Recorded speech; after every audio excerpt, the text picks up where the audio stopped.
My friends, today we're going to be talking all about brand new releases in the world of Korean skincare. Now listen, there have been so many new releases that we're going to have to do both a part 1 and a part 2. Here's some of the products in today's video. Of course, as always, I'll have timestamps and links in the description box below if you would like to jump around today's video. And before I get further in this video, let me take a quick moment to say a big thank you to YesStyle. YesStyle kindly gave me a gift card so that I could purchase some items from their website, so I went with the subscriber requests. And you should stay tuned because I also decided to go for some makeup items from what I think has become one of my favorite K-beauty makeup brands. I will post about these over to Instagram. You should follow me there. You know, we did hit a milestone here on YouTube, but I can't run giveaways here. It's too difficult. Maybe, just maybe, Instagram is a good place for that. But that is what I'm wearing today. So yes, thank you to YesStyle. I will include my rewards code in the description box as well as on the screen. And remember, you can always combine that with whatever coupons YesStyle is running. And without further ado, let's get into this video with what has to be the most requested product for this month, the Black Rice Probiotics Barrier Essence from Haruharu Wonder. Quick commentary here. Postbiotics. You can never have living bacteria in shelf-stable products, and that is what probiotics implies. So it would be postbiotics. You still get the benefits from the breakdown of those probiotics. I am so unbelievably happy with this. This is, first of all, let's talk about the texture. This is one of those thick, milky essences. Now, you do have to shake this up. I think that's my only critique of this. I don't like that you have to shake it up in an opaque bottle. I understand why it is, but it's easy to forget you're supposed to shake this. And then you won't be getting the two distinct layers all together. It's just, you have to remember that. But once you pour this out, you get this incredibly nourishing, thick, milky essence. Now, I gotta tell you, immediately upon using this, my brain just went, oh my gosh, this is so much like the Ilia. Ilia's the base face milk. This is a very expensive product. Listen, I like Ilia, and they're coming to Ulta, by the way. Very exciting. But make no mistake, this is still a very expensive product. And to sit here and tell you that the Haruharu essence reminds me the most of the Ilia speaks volumes. They have the exact same feel on your skin. Very moisturizing, a bit hydrating, no added fragrance in either option, just really nourishing for your skin. But I don't know how this happened. Somehow, am I mistaken, or are the ingredients in Haruharu Wonders actually kind of more appealing?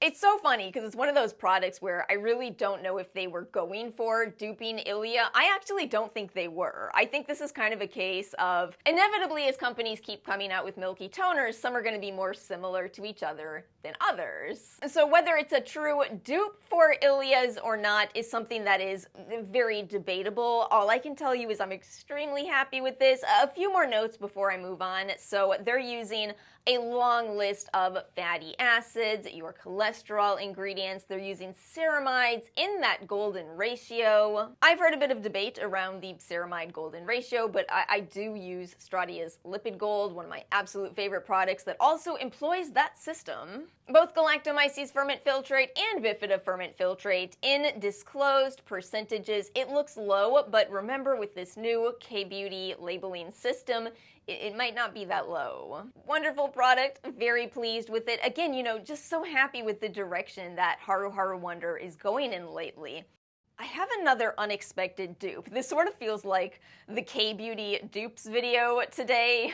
So let me quickly say something before I continue here. The topic of dupes is kind of a controversial one because you're never going to have a perfect dupe in skincare. A perfect dupe would be a counterfeit, right? Remember when L'Oreal sued Drunk Elephant for the old C Firma version? Yeah, you can never have the exact same formula, but you can have a similar concept. And what I like about the dupes that I'm sharing with you today is that these are similar concepts for people in other countries. I think this is something that people often forget about in talking about dupes. No matter how much I tell you I love this Ilia, or no matter how much I tell you I love this Experiment Super Saturated, these are brands that are just not available worldwide, especially Experiment. This is a small little indie brand.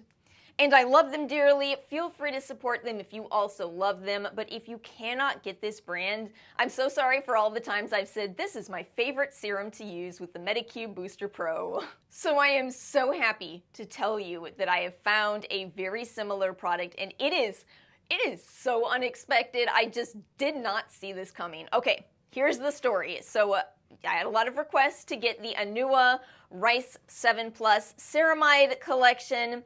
I sat there on the YesStyle website looking at what they have, and they have a powder cleanser, the serum, and a toner. And I thought, let me just grab the serum, because truth be told, I like rice. It's a nice non-irritating ingredient, but I wouldn't say it's in my absolute favorites. You can probably guess my absolute favorites in terms of ingredients, right? You know, certain things like bifida ferment filtrate, panthenol, heart leaf. To be honest with you, it works really well for me. But rice, I could take it or leave it. We're all different though. Our skin type and our needs is what's going to dictate our favorite ingredients. So anyway, just picked up one of these, got it in, decided to test it, and it was upon first pump of this product where I just found myself feeling shocked in the most joyous of ways, because this instantly reminded me of the Experiment Super Saturated Serum. I feel like this is a product where Anua could have gone off on how this is a vegan snail alternative, but it's actually stringier than a snail product would be. It is much more like a high glycerin product. Now, understand that it's hard for me to sit here and tell you that this is a high glycerin product. It may be simply a combination of the first few ingredients here. It could be that hydroxyethyl urea contributing, the panthenol, but whatever it is, that texture is so reminiscent of my favorite serum to use with my Medicube devices. And that is invaluable for me because I need these serums that stay on my skin a bit longer. Now understand, this may not be for everyone. That's true of all skincare products. It definitely has a bit more of a heavy feel to it. It's definitely more of a reparative, nourishing type of product than a lightweight type of product, which probably is obvious from it being called the Rice and Ceramide product, meant to be a hydrating barrier serum. They're pretty straightforward with what it does. Now, again, I'm so happy with this that I went back for more, so stay tuned for our kbeauty part 2. I bought the toner. I'll be testing that next, and if I love that, maybe I'll buy the powder cleanser too. Let's talk next about some double cleansing. I bought the baby size of the TIRTIR Hydro Boost Enzyme Cleansing Balm. You know, I just got to thinking about it, and I have so many cleansing balms. This is a terrible value in terms of price per ounce, but it's not actually a terrible value in the long run for me. I just want to share this because this is kind of an unpopular opinion on social media, and trust me, I'm a deals shopper. I understand why this is complicated, but before I placed my order, I was looking at all my cleansing balms, and I realized I just probably don't need to buy the full size of this. It's, you know, double the price for what? 6 times more. However, I don't double cleanse every day, and I've kind of been on a cleansing oil kick anyway, so I thought, let me just get the mini, and I'm glad I did, because this is another product that is absolutely fine. This is a gentle cleansing balm, no added fragrance, it emulsifies, it works, it removes makeup, sunscreen. The problem is, it's like so many other cleansing balms out there. I think that cleansers kind of start to melt into each other because I feel convinced that, you know, you're washing the product off. You aren't getting long-term effects from the formula. It really matters how they cleanse. So I think it's realistic to notice that a lot of them are pretty similar. So here's another nice option. I feel like it's a little expensive because TIRTIR is a little expensive. They, you know, gotta fund the Birkins they keep giving to people. Okay, but seriously, how does everyone feel now that they have also given a Birkin to Darcy? Is it evened out now? Are we happy? Or are we still flustered because it's Birkins and they're very expensive? I have this sneaking suspicion that this kind of thing has been going on since the dawn of business. It's just, maybe it wasn't so in our faces until recently. You know, maybe in the 90s it was magazine editors receiving expensive handbags. I don't know. I don't know. Let's move on to our second cleanser, which is the Fig Foam Cleanser. Yes, I went back for another I'm From foaming cleanser. We just got one of these. We just got the rice one. Nobody even asked for this, but you know, I like the Fig Cleansing Balm. What I kind of actually like about I'm From's Fig line is they don't shy away from talking about the fragrance in their products, and I appreciate that. Whether you're someone who is going for fragrance-free or not, it's helpful when a brand lists out those fragrance notes, because then it is very clear to people who are looking for unscented that this is a scented product, and for those who enjoy scents, you get to know what kind of scent you're buying. And for me, it's typically true that I can use fragrance in the cleansing step. This is true for a lot of people as well, but not everyone. I broke out my little, what's this called? It's this little, it's in the video, but I don't have it in front of me. Something I was sent in PR a long time ago. It's a little whip machine that really fluffs up your foaming cleansers. I thought it might be fun to use that with this cleanser. You see how much foaming I got from this? I had Aura try it as well, and she said, yeah, that's a very fun cleanser. Another nice perk of this kind of cleanser is that you genuinely need a pea-size amount, whip it with a little bit of water, and you get so much foam. Truly, these cleansers are a very cost-effective way to cleanse your face for what, a whole year? Realistically, does this also fall under the fine category? Yeah, probably. I actually feel a little biased right now, and it's so funny because I'm very cognizant of the fact that I typically don't like this type of cleanser, but I do like the Fig line. I like the smell. I like the color. Yeah? Yeah, can you tell? So you know I gotta really meditate on it. I gotta process all of these complicated feelings and ultimately realize it probably is another fine cleanser where I have a little bit of bias towards it. This video has a lot of even splits. We had two products that I love, two products that are fine, and we're moving into our final section of two more products. Alright, I promised I would follow up on the Purito Wonder Relief Centella BB Cushion. I said I would follow up on this, and somehow I just have pages of notes that I've taken in trying to understand this cushion foundation. Okay, so here's what I say. It might be great for oily to combo younger skin looking for higher coverage. If you can find your shade, because you see what's so bizarre about this cushion foundation is that it actually feels comfortable to wear. It's just that I'm finding it looks terrible on any areas of my face where I have even a hint of texture. I thought that I was losing it over here because I was looking through all of the Amazon reviews, and this product has tons and tons of 5-star reviews. But as I was scrolling, I found a few people who wrote reviews that really resonated with my own experience. Here's Vrabston. That's quite a name. Is it just me? It is not. It is also me. I see a lot of good reviews for this, so it could be just my experience, but this felt like it pointed big arrows at any dry spots / patches that existed on my face. Like arrows so big you could see them from space kind of thing. Yeah, same. I really felt like this highlighted texture. I kept reading reviews and I saw a lot of people saying not to use the puff with this cushion, which just doesn't make sense to me because in my mind, the whole point of a cushion foundation is to use it as a on-the-go system where you don't need to be dipping brushes in, you don't need a beauty blender, you got your little sponge included. And that's how it finally hit me. I realized that Purito is actually advertising that this is their BB cream in a cushion. And maybe it is. Maybe if I use it with my fingers or a brush, maybe I'll appreciate it. But the problem is, what I like in a cushion is that it's not a foundation. Instead, it's that the cosmetic chemists that formulate cushion foundations formulate them to work as a cushion. I've said this before. They're very, very thin and yet offer coverage. That's why it doesn't really bother me when I see a smaller amount of product in a cushion, is because I know that it goes a long way because of how that product is formulated. So bottom line being, no, this did not work out for me because it feels like if you took a BB cream and just squeezed it onto a cushion. And that does not make a cushion foundation. A cushion foundation is specifically formulated to be a different type of product. I hope this makes sense.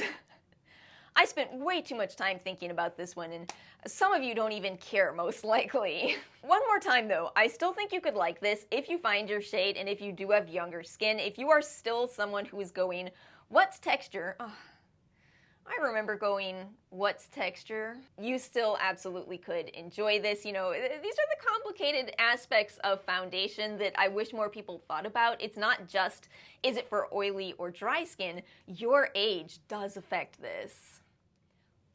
I'm so embarrassed right now, so I'm wearing a shirt that I recently bought. This is my second time wearing this. Look at this.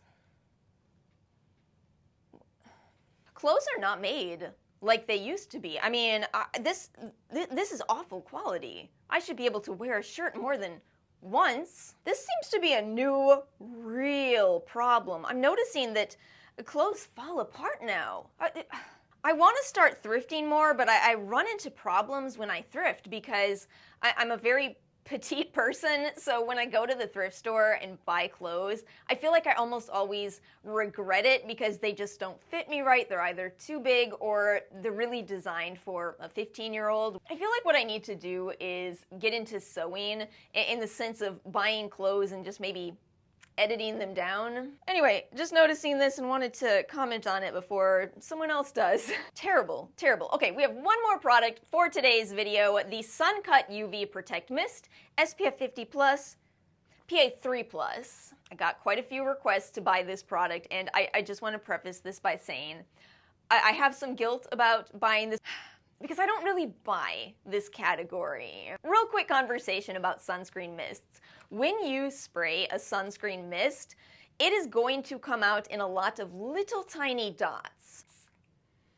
And remember, the important part of sunscreen is that you need an even film on your skin to protect you from UV rays.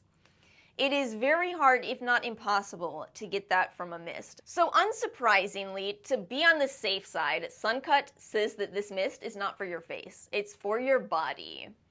But what did kind of interest me is that they say this is for hair, your scalp.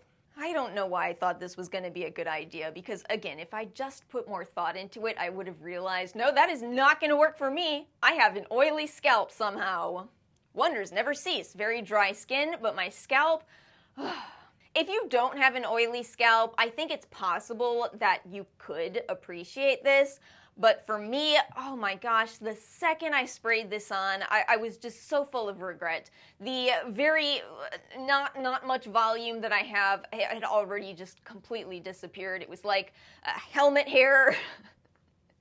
So much so that I just grabbed a hat and put it on and wore that for the rest of the day. What a rough day that was. That was my last time wearing the Purito cushion, so my skin looked... I feel like people should know that if you ever meet a content creator out in public, it is possible that we might look horrible because we're testing bad products. I hope that doesn't happen, but I'm just saying because I definitely had to make some stops and I found myself going, well, I hope... It's a very low likelihood of anyone knowing that I have a YouTube channel, but I sure hope nobody... I hope nobody knows. Anyway, this is not for me. I would like to take a quick moment and say, do people know about hats? I feel like hats are the one thing that culturally we have lost, and I'm devastated by it. I'm devastated by it. What better way to protect your scalp than a hat? You want to go next level? A UPF hat. And I even noticed that Prequel has now released a UPF labeled hat. All right, my friends, that brings us to the end of today's video. Again, I'll have everything linked below if you would like to check out any of these products. If you've tried any of them, Feel free to share your thoughts in the comments section below or drop me some more requests, recommendations. Thank you all so much for watching. I hope you have a wonderful weekend. Make sure to like and subscribe if you enjoyed today's video, and I will see you all next time.